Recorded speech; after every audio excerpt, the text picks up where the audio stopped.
This video will point you to the next milestone in your life so you don't have to feel as if you're walking with blindfolds on anymore. I'm Ziyuan. I'm passionate about leading a meaningful life and in sharing my process with young working adults and aspiring entrepreneurs like myself to do the same. You can determine your next milestone in life by discovering yourself more and in keeping in mind that finding what you want to do next in your life is likely not going to come to you in a love at first sight occasion.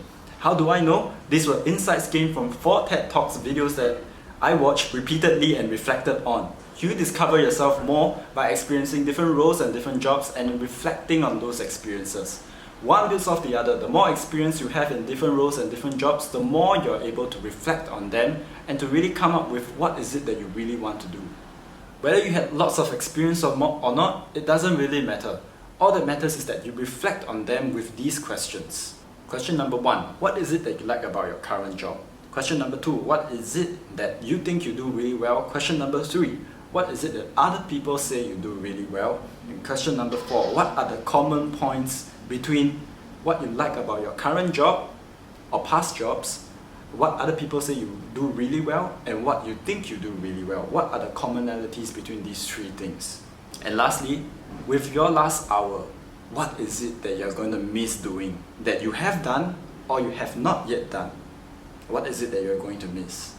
And here are 8 additional insights gained from reflecting on the TED Talks that builds on everything that we have talked about so far. Number 1, forgo the expectation to stick to one job.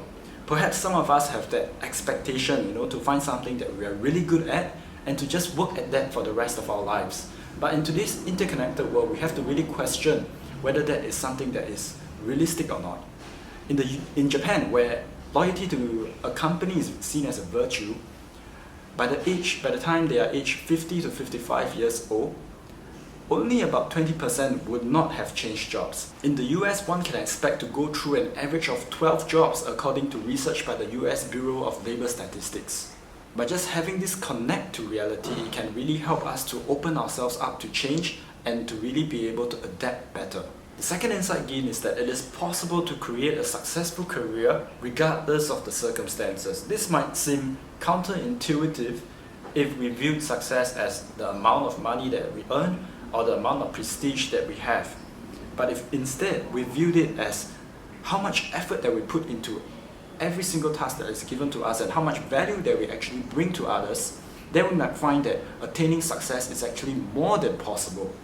One of my favorite quotes from John Wooden is that success can be only gained through self-satisfaction in knowing that we have given our absolute best in whatever task it is that's given to us. And I quote one of the TED Talk speakers, right? Let me read from my phone here. That a successful career is not based on a job title, the same job. It's the process of diligently developing and then quickly adapting a set of skills to deliver value.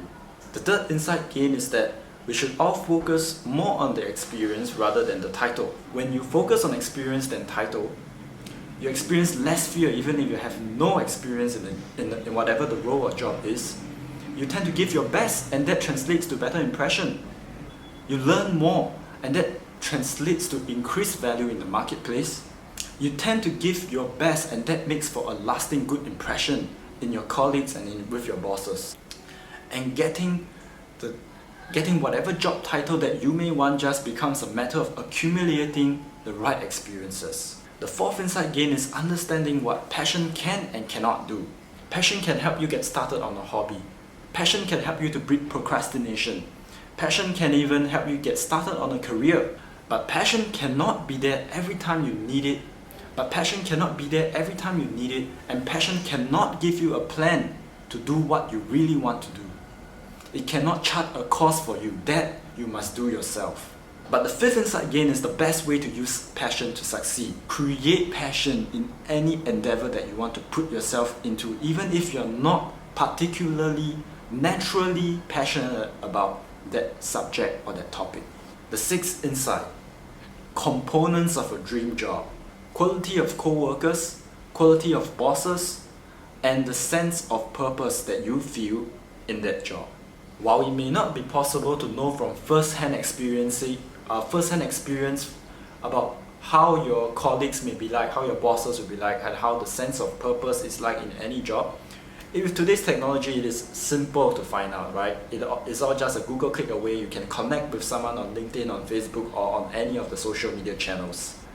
You go and find out about what your job is actually like, how your colleagues will likely be like, how your boss will be like, how the sense of purpose will be like. This will give you a better idea of what your job actually is like, rather than just like something like dreaming, like a grand vision of what your job is like without grounding it in reality. Seventh insight is to have a childlike belief. Childlike belief can be something as simple as starting your ambition phrase with I am becoming, rather than I want to become. Language really majorly influences how we act and eventually how our goals turn out to become. But having a childlike belief is not just about having this positive statement that you always fall back to. It is really about really knowing yourself, who you are, who you want to become, having this positive statement that you can fall back on, and in doing the work that is required to become this person that you want to become, or this job or this role, whatever it is that you want to move towards. The eighth insight is that what's really important is that it is in knowing what you want to do now. What you want to do 5 years, 3 years, or even 1 year ago is not that important anymore, because circumstances change and people grow. What's important now is what you want to do now based on the experiences you have accumulated and based on the reflections that you have put in. And that's it. I hope this video has helped you find some useful tips in finding out what you want to do next in your life. Go to purposeodyssey.com for more of such resources, and subscribe if you like these kind of videos and you want more of it, and click the bell button as well.